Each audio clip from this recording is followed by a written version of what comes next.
Hello. Hello everyone. How are you? Good? Enjoying the food? You like it? Right? If the food is the key of your happiness, we have the key. Okay? So I'm really pleased to open up the 24th session of the Books and Bagels.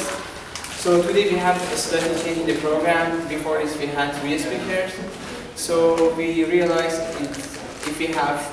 if we reduce the number of speakers by 2, so we have more time and leeway for speakers to engage the audience. Therefore, the main purpose of reducing the number of speakers is first, encourage you guys to contribute to the discussion. Okay, please contribute. Okay, so as most of you know, Books and Bagels program, after each presentation we have a moderated discussion session. So this moderator for today is Dr. Denise Garcia. She is a newly joined faculty member to the biology department. So I would like to welcome her first for Drexel, because she recently joined Drexel from UCLA, and she did a couple postdocs. The last one was in the UC Santa Cruz. I welcome you to Drexel first, and I welcome you to join me to the audience.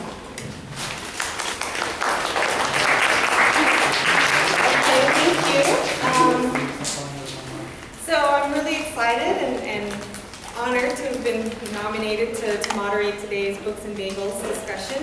I am excited to introduce our first speaker, Anna Vorobyeva. Probably totally screwed that up, but she's a, I guess 5th year, is that right? 5th year graduate student in our department, in the biology department. She comes to us from Arcadia University, where she got her bachelor's degree and spent quite a bit of time studying neuroimmunology also at the Fox Chase Cancer Center. She then went on to do some work at Johnson & Johnson, actually studying pro-inflammatory cell signaling pathways, and interestingly developing topical treatments for Neutrogena and Amino. So ladies out there that have used those products, we have Anna to thank for that. So she joined Drexel Biology in the fall of 2009, and she is now in Alistair Saunders' lab, where she is working on studying the role of amyloid precursor protein in Alzheimer's disease and hoping to identify potential therapeutic targets for treating Alzheimer's disease. So with that, Anna.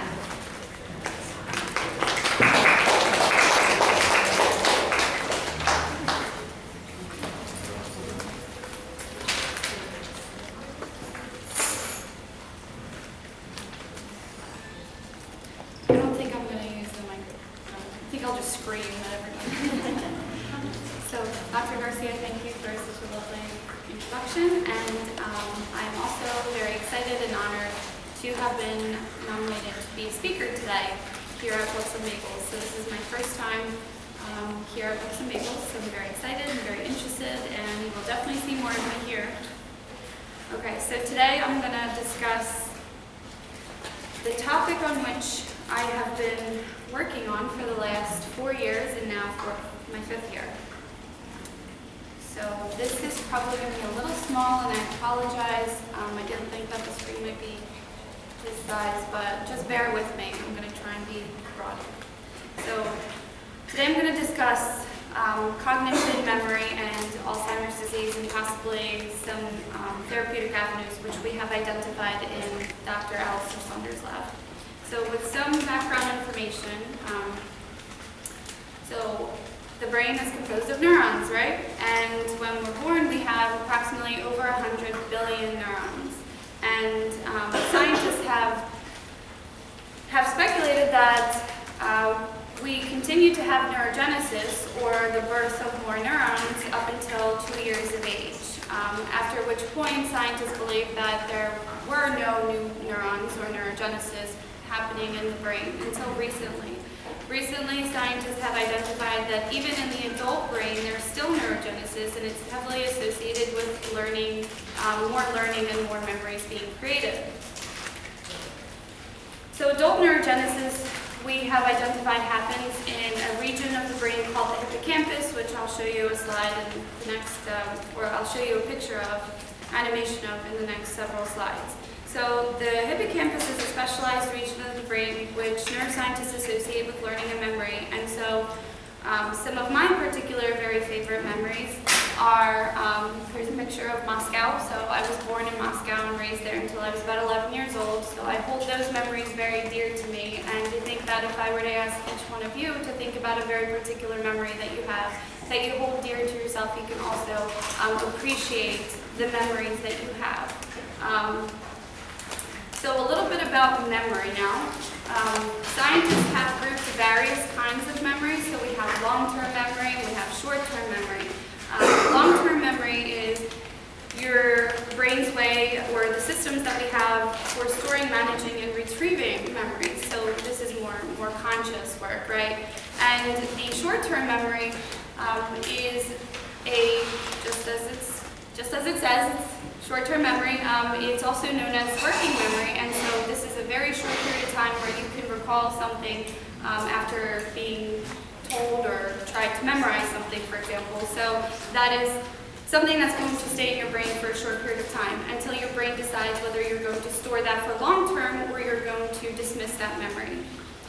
In addition, some of the long-term memories are also subdivided into something called episodic or implicit and explicit memories. So implicit memories are your unconscious memories. So for example, you do things unconsciously, like riding a bike or getting yourself dressed in the morning.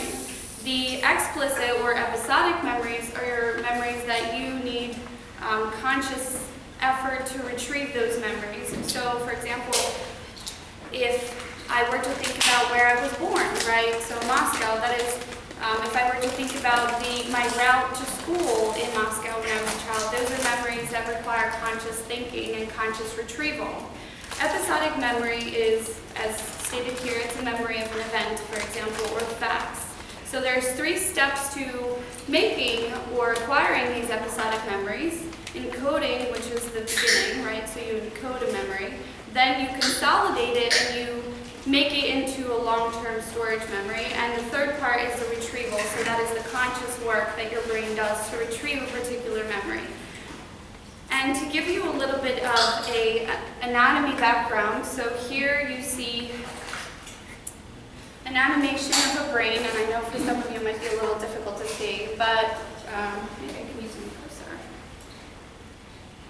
Yeah, it's still difficult to see, but in any case, the frontal lobe is, if I were to demonstrate, this is would be your frontal lobe, and then there's a temporal lobe on each side.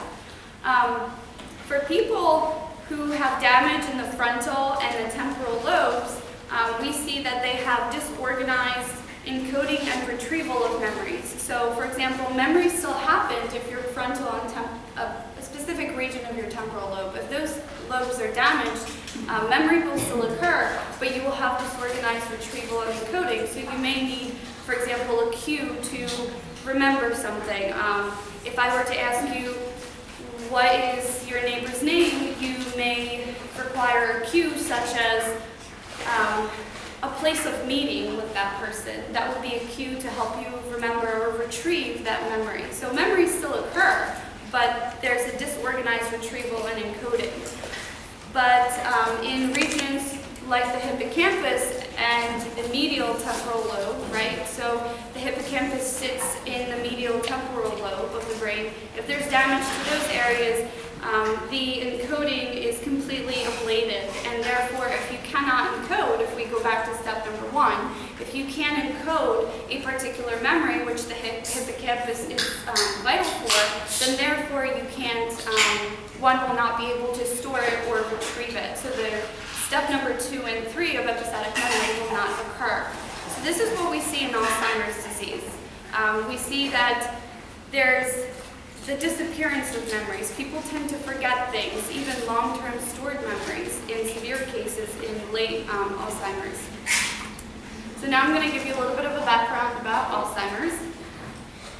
So on the left-hand side you see brain atrophy, or on the left-hand side of the image you see a normal brain, a slice of a normal brain. So things are intact, things are looking healthy. But on the right-hand side, you see an advanced Alzheimer's disease brain.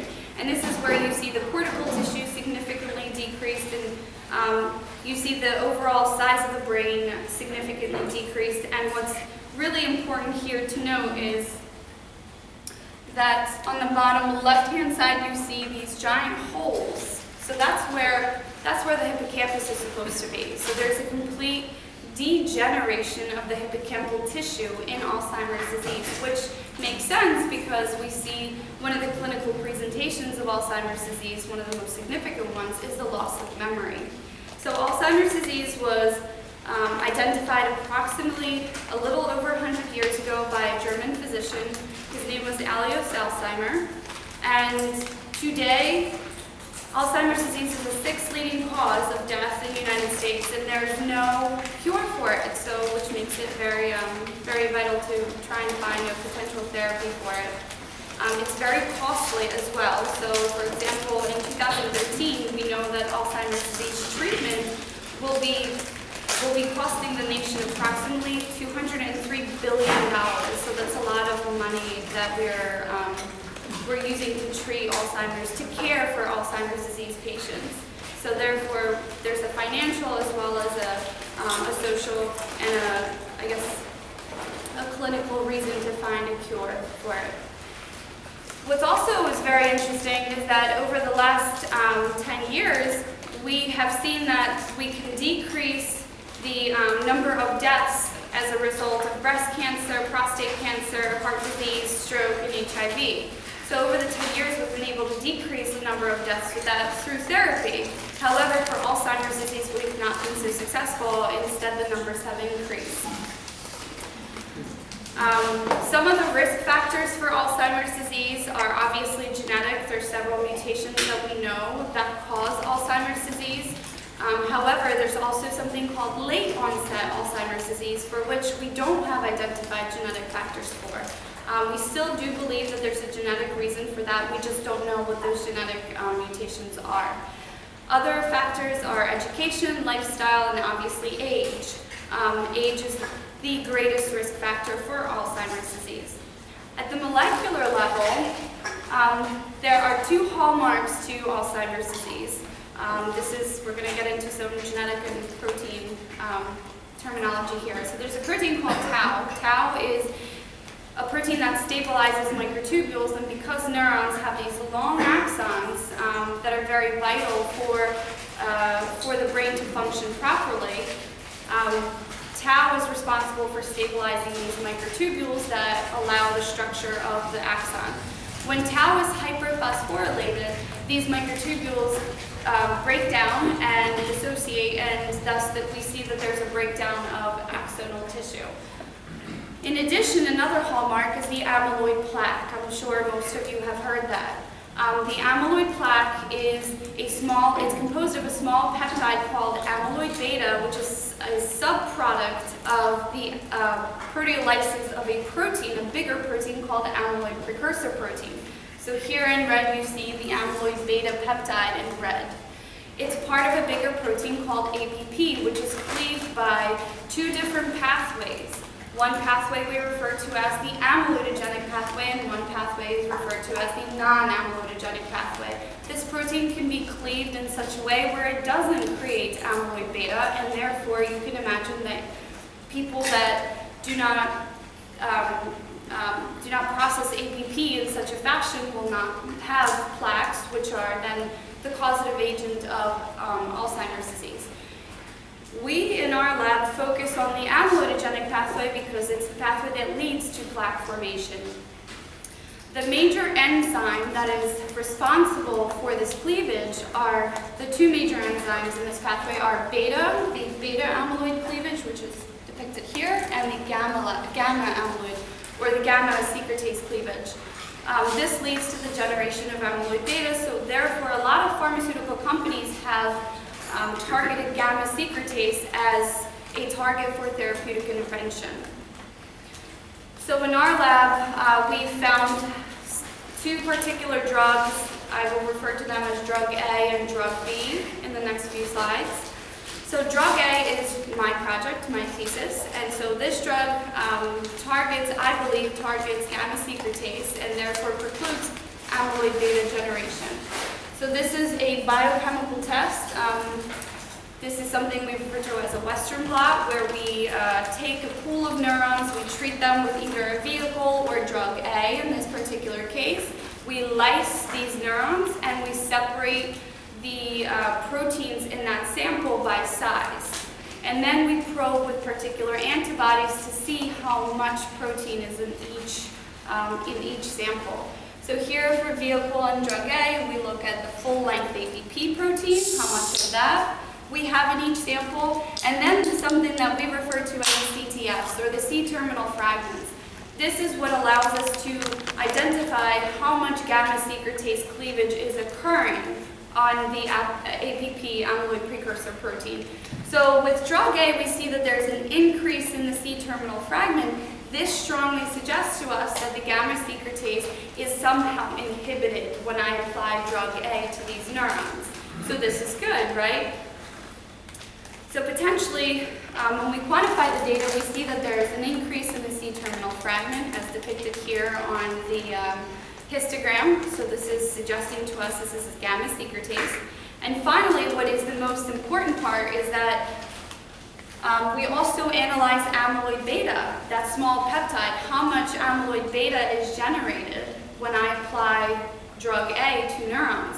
And we see that there is a approximately 32% decrease in neurons generating amyloid beta from the treatment of drug A. So this is wonderful data to us. We see that this is a potential therapeutic avenue for Alzheimer's treatment because we're decreasing amyloid beta production, therefore decreasing the plaque formation, which should alleviate Alzheimer's clinical presentation of neuronal death. The other project that we're involved with is in collaboration with Dr. Miranda, who's another professor in the biology department, and their lab uses the Drosophila, or the fruit fly, as a model system. And what we have done is generate an Alzheimer's disease Drosophila model to test several drugs and genes. So the cartoon image that you see of the human brain is, on the left-hand side is a healthy half, and then on the right-hand side you see the Alzheimer's disease half. Again, pointing out that there is a decrease in cell mass, there's a degeneration of the cortex and the hippocampus. Now, what you see on the right-hand side in black and white is the Drosophila brain. On the top you see the control. This is a healthy-looking brain of the fruit fly. It might not look like the human brain, but this is analogous to a human brain in fruit flies.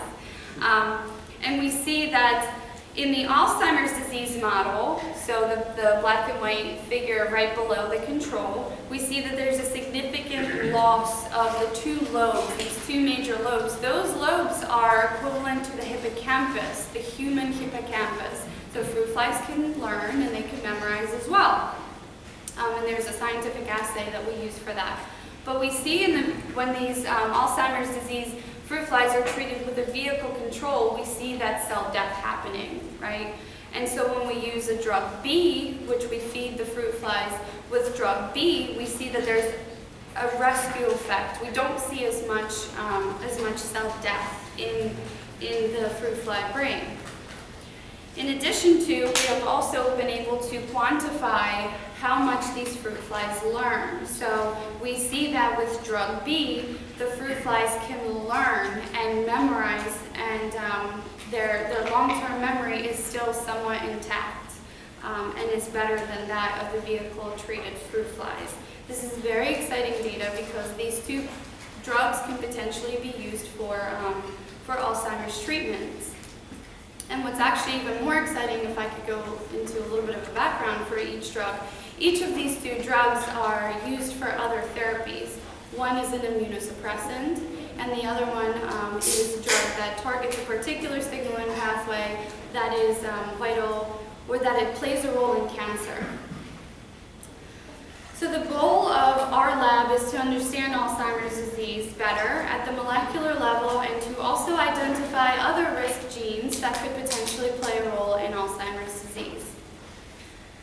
And finally, we also are gearing towards identifying novel therapeutic targets, as I mentioned previously, and what I find personally most interesting when it comes to Alzheimer's disease is neurogenesis. Could neurogenesis possibly be a means to restore some of the breakdown or some of the neurodegenerative parts in Alzheimer's disease? Can I somehow tune up the neurogenesis of an AD brain and potentially restore the hippocampus, restore the cortical tissue so that memories don't disappear?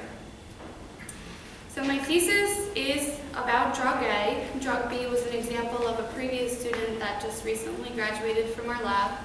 And drug A, as I mentioned briefly before, drug A targets a particular signaling pathway in development and neurogenesis, as to why I'm very interested in neurogenesis. So my thesis is geared towards identifying the mechanism and potentially applying this drug to AD therapy. So with that, I'd like to thank my committee members and Alistair Saunders, my PI, my fellow graduate students, undergrads that we have in the lab that are very helpful, and family and friends.